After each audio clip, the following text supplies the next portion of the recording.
Disclaimer.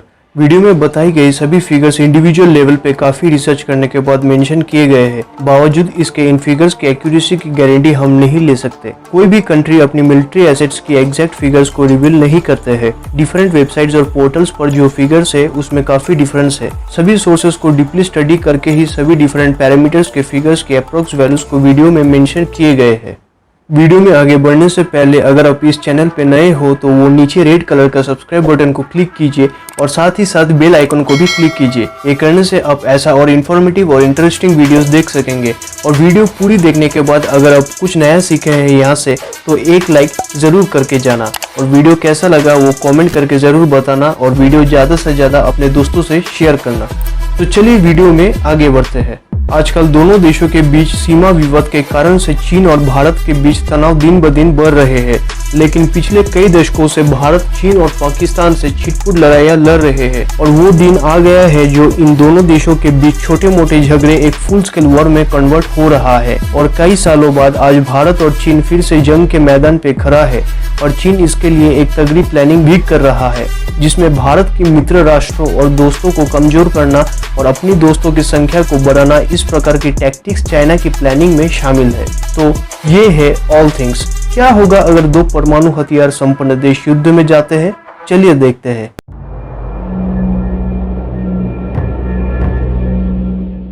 एक बात तो बिल्कुल स्पष्ट है कि क्योंकि दोनों देशों के पास परमाणु हथियार है, इसलिए वो कभी भी परमाणु मिसाइलों का उपयोग करने के बारे में नहीं सोचेंगे और युद्ध ज्यादातर सीमा क्षेत्र में ही लड़ा जाएगा। तो आइए देखते हैं इंडिया और चाइना की पावर स्ट्रेंथ के बारे में। हमें उन कंट्रीज की स्ट्रेंथ और वीकनेस के बारे में पता होना चाहिए जिन्होंने हम पे पास्ट में अटैक किया था या फ्यूचर में अटैक कर सकते हैं, और अंतिम में ये पता लगाएंगे कि कौन सा देश इस युद्ध पे जीत हासिल करेगा। तो चलिए सबसे पहले बात करते हैं इन दोनों देशों की पॉपुलेशन की। इंडिया की करंट पॉपुलेशन है 1.38 बिलियन, वही चाइना की करंट पॉपुलेशन है 1.40 बिलियन और चाइना दुनिया की सबसे लार्जेस्ट पॉपुलेशन वाले देश में आते हैं। यूएन की पॉपुलेशन डिवीजन के प्रोजेक्शन के अकॉर्डिंग 2024 तक इंडिया चाइना को सरपास करके वर्ल्ड्स मोस्ट पॉपुलस कंट्री बन जाएगी। चाइना की इकोनॉमी अमेरिका के बाद दुनिया की सेकेंड लार्जेस्ट इकोनॉमी है, लेकिन 2017 के वर्ल्ड बैंक की रिपोर्ट के मुताबिक चाइना की इकोनॉमी रेट में काफी गिरावट आई है, और जबकि भारत के इकोनॉमी रेट काफी तेजी से बढ़ रहा है और कुछ विशेषज्ञों के अनुसार भारत की इकोनॉमी 2030 तक दुनिया के लार्जेस्ट इकोनॉमी भी बन सकते हैं। लेकिन इसमें कोई शक नहीं है कि चाइना काफी लंबी समय से अपनी डिफेंस में एक बड़ा निवेश करता आया है। चाइना की जीडीपी 11 ट्रिलियन डॉलर है और उसका साल का डिफेंस बजट है 146 बिलियन डॉलर। और चाइना अमेरिका के बाद दुनिया के दूसरा ऐसा देश है जो डिफेंस पर काफी बड़ी मात्रा में निवेश करता है। और वही अगर बात करें भारत की, तो भारत का जीडीपी 9.489 ट्रिलियन डॉलर है और उसका साल का डिफेंस बजट है 55.9 बिलियन डॉलर। और इसके साथ ही भारत दुनिया में अमेरिका, चाइना, रशिया और सऊदी अरेबिया के बाद पांचवा ऐसा देश है जो डिफेंस पे काफी बड़ी मात्रा में निवेश करता है। अगर बात करें इन दोनों देशों की मिलिट्री पर्सनल्स की स्ट्रेंथ की, तो चाइना में 2.3 मिलियन यानी 23,35,000 एक्टिव फ्रंटलाइन पर्सनल्स है और 1.4 मिलियन एक्टिव रिजर्व पर्सनल्स है, और जबकि भारत में 1.4 मिलियन एक्टिव फ्रंटलाइन पर्सनल्स है और 1.1 मिलियन एक्टिव रिजर्व पर्सनल्स है। तो चलिए अब बात करते हैं इन दोनों देशों की लैंड बेस्ड मिलिट्री पावर की। चाइना की लैंड बेस्ड मिलिट्री पावर में 9,150 tanks, 4,768 armoured fighting vehicles, 1,710 self propelled guns, 6,246 towed artillery और 1,770 मल्टीपल लॉन्च रॉकेट सिस्टम्स है। और अगर बात करें भारत की, तो भारत के पास 5,978 tanks, 6,704 armoured fighting vehicles, 290 self propelled guns, 7,414 towed artillery और 292 मल्टीपल लॉन्च रॉकेट सिस्टम्स मौजूद है। चाइना के पास third generation VT4 main battle tank है और चाइनीज मिलिट्री इस बात की दावा करते हैं कि उनका मेन बैटल टैंक दुनिया की सबसे बेस्ट मिलिट्री टैंक में आता है। और इसके अलावा चाइनीज मिलिट्री के पास टाइप 99 और टाइप 96 मिलिट्री टैंक्स की एक लार्ज नंबर भी मौजूद है। और अगर बात करें भारत की, तो भारत के पास Arjun MK2 main battle tank है और इसके अलावा भारत के पास रशियन मेड T-72 और T-90S मेन बैटल टैंक्स भी मौजूद है। और 2019 की कुछ रिपोर्ट्स के मुताबिक भारत करीब 1000 T-90S टैंक्स को अपग्रेड किया है। और इसके साथ ही भारत एक फील्ड आर्टिलरी डिसेंट्रलाइजेशन प्लान को भी इनिशिएट किया है, जिसके तहत भारत करीब 3000 से लेकर 4000 पीस ऑफ न्यू आर्टिलरी पर करीब $3 बिलियन का निवेश करेगा।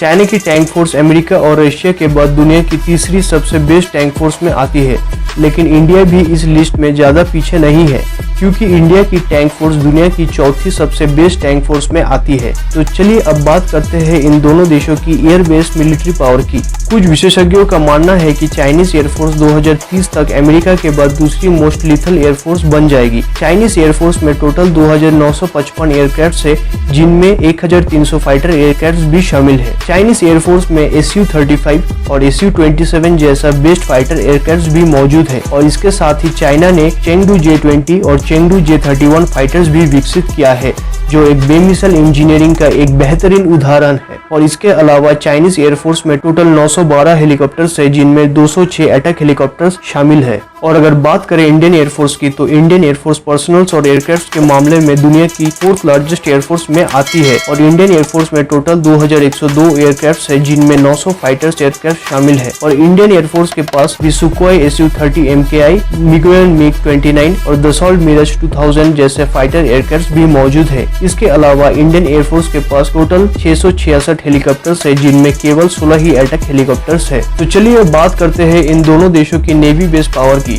चाइनीज नेवी में एक aircraft carrier, 68 submarines, 51 frigates, 35 destroyers, 35 corvettes, 220 portal crafts, 31 mine warfare crafts, 2030 merchant marine strength और 15 मेजर पोर्ट्स और टर्मिनल्स शामिल है। और इन सबके साथ ही चाइना 2 सुपर कैरियर्स को भी विकसित किया है, जो किसी भी देश की नेवी को शक्तिशाली बनाने के लिए काफी है। और अगर बात करें इंडियन नेवी की, तो इंडियन नेवी में एक aircraft carrier, 15 submarines, 14 frigates, 11 destroyers, 24 corvettes, 139 portal crafts, 6 mine warfare crafts, 340 merchant marine strength और 7 मेजर पोर्ट्स और टर्मिनल्स शामिल है। और इन सब के साथ ही भारत भी एक सुपर कैरियर को विकसित किया है, जिसका नाम है INS विशाल। और अगर बात करें न्यूक्लियर पावर की, तो इस मामले में भी चाइना इंडिया से आगे है, क्योंकि चाइना के पास लगभग 270 न्यूक्लियर वॉरहेड्स है और इंडिया के पास 120 न्यूक्लियर वॉरहेड्स। इसमें कोई शक नहीं है कि दोनों देशों की मिलिट्री पावर तेजी से वृद्धि कर रहा है, और दोनों ही देश टेक्नोलॉजी के मामले में भी अन्य देशों की मदद के साथ अपने मिलिट्री पावर को बढ़ाने में लगे हुए हैं। हालांकि मौजूदा समय में चाइनीज मिलिट्री के पास इंडियन मिलिट्री के मुकाबले में थोड़ा ज्यादा इक्विपमेंट्स है, लेकिन अगर इन दोनों देशों के बीच एक फुल स्केल वॉर शुरू होता है, तो विश्व के अन्य मित्र देशों भारत और चीन के सपोर्ट पर खड़ा हो सकता है अपनी दोस्ती निभाने के लिए। तो चलिए अब देखते हैं कि कौन सा देश किसका सपोर्ट में रहेगा।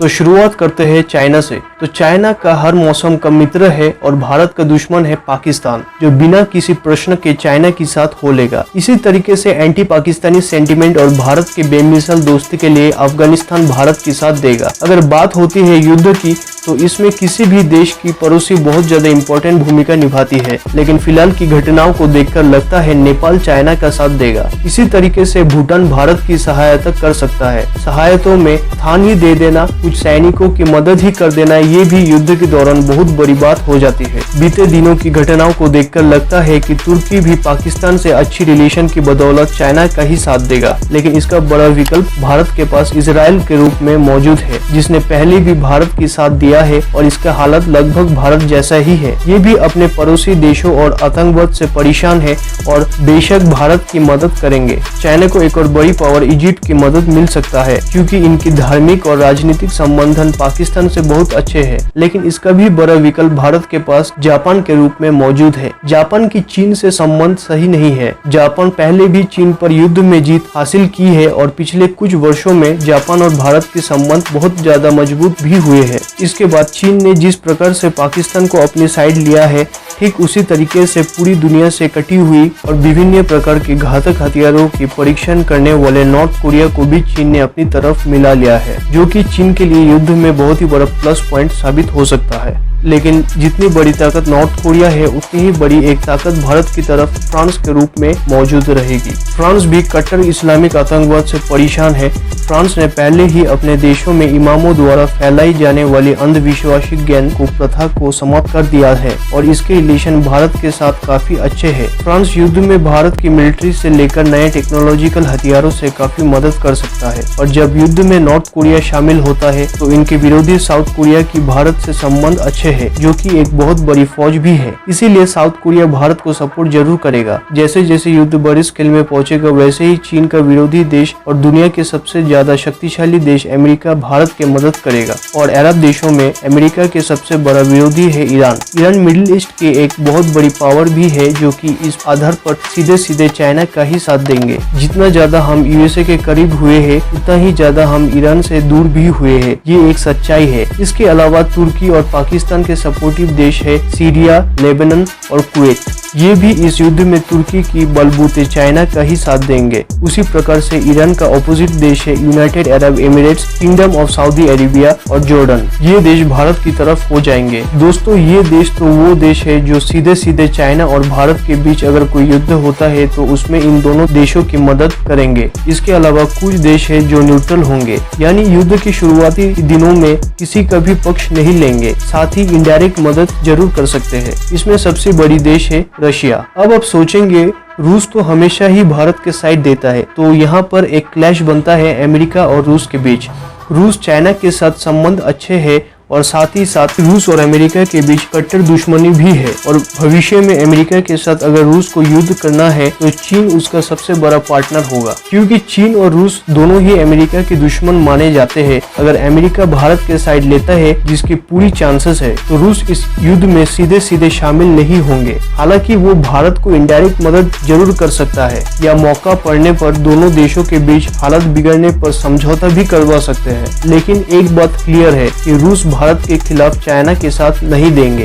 ओवरऑल अगर रूस ने भारत के साइड ले ली तो इस युद्ध के पलड़ा भारत के तरफ झुक जाएगा और इवेंचुअली चाइना को हार मानना ही पड़ेंगे। इसीलिए रूस भारत के लिए बहुत ज्यादा इम्पोर्टेंट देश है। इसके अलावा भारत के पड़ोसी देश बांग्लादेश, म्यांमार, श्रीलंका, ये इस युद्ध में सीधे सीधे शामिल ना होते हुए समय के साथ चीन के मदद जरूर करेंगे, क्योंकि इन पर चीन अक्सर मदद के साथ अपना कंट्रोल बनाया रखता है। इसके अलावा जर्मनी और यूके अपने इंटरेस्ट के अकॉर्डिंग किसी की भी मदद कर सकता है। जर्मनी जापान के साथ संबंध अच्छे हैं तो हो सकता है ये भारत की मदद कर दे। वही यूके भारत से संबंध सही नहीं है, यकीन मानिए। इसके पता आप महीने भर BBC चैनल देखिए, आपको पता चल जाएगा। इसके अलावा ऑस्ट्रेलिया, साउथ अफ्रीका, यूरोप और मिडिल ईस्ट की कई देशों जो कि जियोग्राफिकली काफी दूर है और ये इस युद्ध पे दूर ही रह सकते हैं। दोस्तों, फिलहाल की विश्व राजनीति को देखते हुए और चाइना और भारत की अन्य देशों के साथ संबंधों के आधार पर अगर इन देशों के बीच निकट भविष्य में युद्ध होता है तो ये वो देश है जो एक दूसरे की मदद जरूर करेंगे। इसे देखकर भारत का पलड़ा ज्यादा भारी लगता है। रूस, अमेरिका, फ्रांस, जापान जैसा देश अगर भारत के साइड लेता है तो चाइनीज गठबंधन ज्यादा समय तक टिक नहीं पाएगा और चाइना इस लड़ाई में हार जाएगा। फिलहाल आज के लिए इतना ही और जल्द ही मिलेंगे अगले नए वीडियो में। तब तक के लिए स्वस्थ रहिए और अपने और अपनों का ख्याल रखिए।